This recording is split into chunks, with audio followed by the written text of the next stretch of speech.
Eu quero que vocês me contem uma história, como que vocês chegou aqui em Delmiro Gouveia. Vocês moravam em São Paulo? De quê? De carro. Ah, eu pensei que foi de pé. E você, Manuel? Eu não fiz nada, não. Nada? Do nada apareceu aqui, continuei aqui. Vai, Carol, vai rodando pro tamanho. Você é vidente? Vai, Carol, você na frente, olha a fogueira aí. Vai, Carol, é primeiro. Vai. Ai, gente, aqui em Delmiro tá um friozinho tão gostoso. E essa fogueirinha aqui, gente. É muito bom, olha. Tchá, tchá, tchá, tchá, tchá, tchá, tchá, tchá, tchá, tchá, tchá, tchá, tchá, tchá. Não! Jogar o celular no fogo para ver o que acontece? Não, jogar meu celular no fogo. Seu celular no fogo, meu não, seu. Nem meu é, né? Vai, a fogueira aí, ó. Samuel.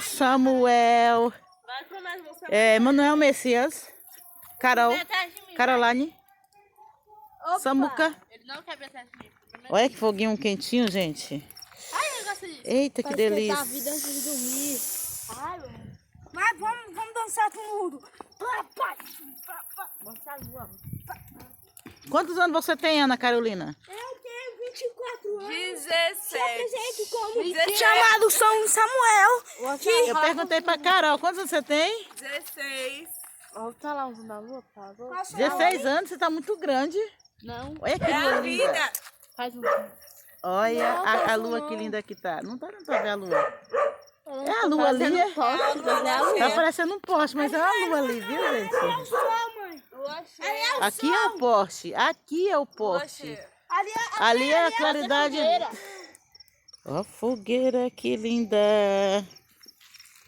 Eita, que fogueira Vou até tirar uma fotinha bonita. aqui, Tira calma aí. aí. Essa cadeira é minha. Vai gravar você? Ele vai gravar você, mãe. Tira a fotinha aqui, Pinho. Não, porque tá Vai, Emanuel Messias. É, fala de profissional, hein? Aí. Meu Deus! Nossa, maravilhoso, amei. Aí a fotinha bonita. Mas você cai aqui no meio da fogueira. Tira de lá da fogueira pra mostrar a fogueira, aí nós. Eu vou jogar a barra da